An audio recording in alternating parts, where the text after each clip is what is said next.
It was just another Saturday night, scrolling through the usual chaos of birthday party photos. There I was, in the corner of a group shot, looking as thrilled as someone waiting for a root canal. Typical. But then I saw it. My reflection in the mirror behind the group. While my face was a mask of social exhaustion, my reflection, it was smiling. A bright, cheerful grin.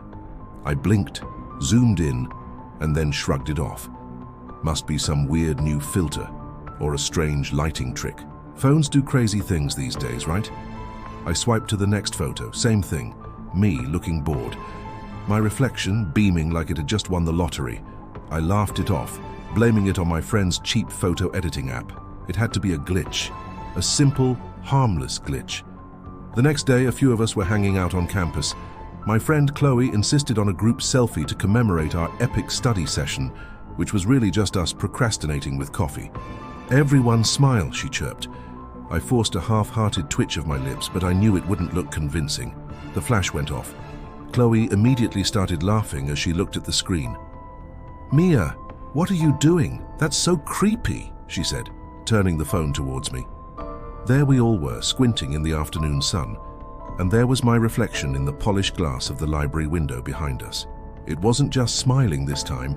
Its grin was unnaturally wide, stretched from ear to ear, a perfect pearly white crescent in the darkened glass. Everyone else chuckled, thinking I was pulling some kind of prank. But as I stared at that manic grin, a sudden, sharp coldness washed over me, a chill that had nothing to do with the autumn air. That night I couldn't shake the feeling of unease. I found myself scrolling back through my entire camera roll, years and years of digital memories. The photos from my high school graduation, family vacations, even last semester's awkward welcome week pictures, all normal. In every reflection, I looked exactly as I did in person. The smiling doppelganger only appeared in photos from the last 2 days. It was a recent phenomenon. My finger hovered over yesterday's party pictures. I zoomed in on the reflection's face. Its eyes, unlike my own, which were looking away, seemed to be staring directly out of the phone, right at me. The pixelated smile felt less like a glitch and more like a secret, a joke that only the two of us were in on. A wave of nausea hit me. This wasn't funny anymore. I was trying to study when my phone buzzed. A text from Chloe. "OMG, caught you candid," followed by a laughing emoji. I opened the image.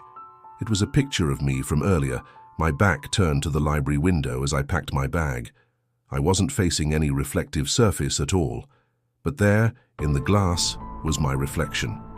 It was facing forward, its entire body twisted at an impossible angle to look directly at Chloe's camera, and it was smiling that same wide, predatory grin.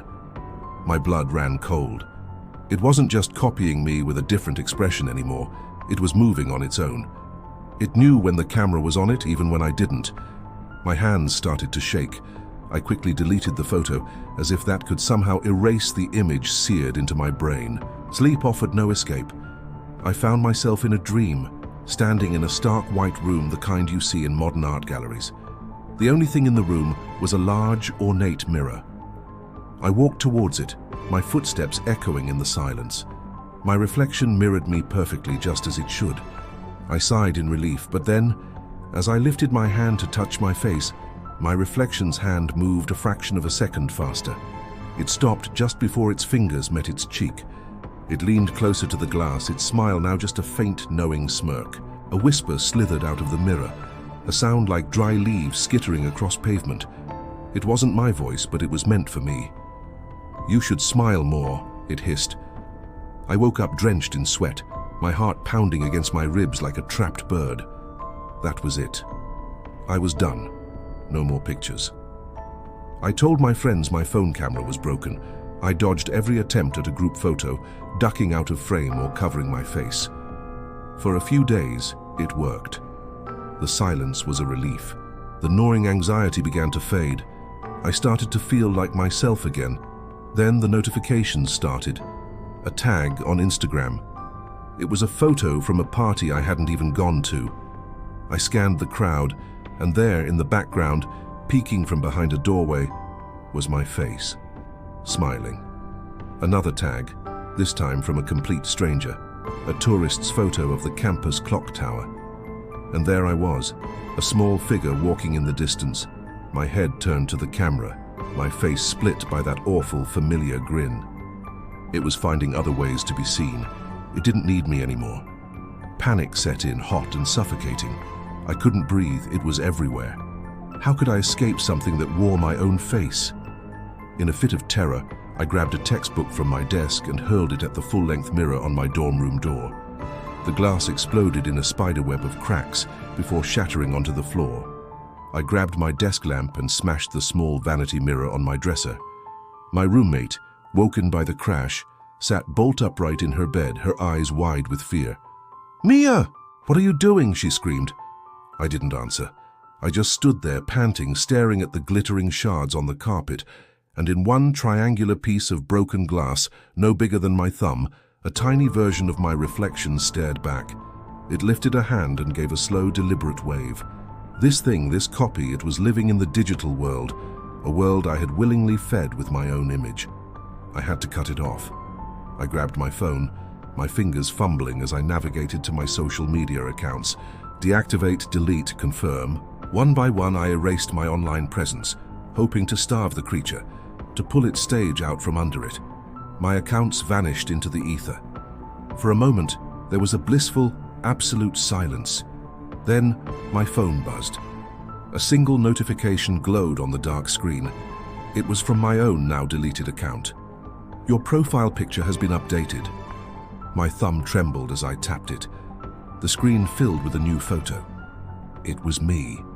Or the thing that looked like me. It was taken in pitch darkness, the only light coming from an unseen source, catching the whites of its wide, staring eyes and the terrifying curve of its smile.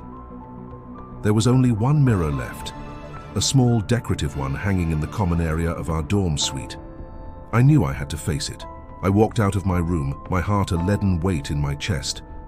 I stood before the mirror, my own terrified face staring back at me. For a moment, nothing happened. It was just me. My reflection was pale, my eyes bloodshot. Then slowly, its lips began to curl upwards. It smiled that wide, triumphant smile. It raised its hand and pressed its palm flat against the surface of the glass. But instead of meeting resistance, the glass rippled. It bent inward under the pressure of its touch, shimmering like the surface of a pond. The barrier was dissolving. The reflection wasn't trying to get out. It was inviting me in. Its smile widened, and its eyes seemed to say, "It's your turn." The next morning, my roommate found my room empty. My phone was on the nightstand, wiped clean. My bed was made. The broken glass from the night before had been swept away. Everything was perfectly normal, except for my absence. She called my name, her voice echoing in the quiet dorm. She walked into the common area and happened to glance at the small decorative mirror on the wall. It was perfectly intact, gleaming in the morning light. And for just a second, she thought she saw something strange, a flicker of movement. Inside the reflection, a figure stood in the familiar space of the dorm room, a faint, peaceful smile on her face. My face. Sometimes your reflection doesn't just copy you, it waits for you to stop moving so it can finally take your place. Thanks for listening. If this story gave you chills, don't forget to like, share, and subscribe for more tales from the dark. Stay safe out there.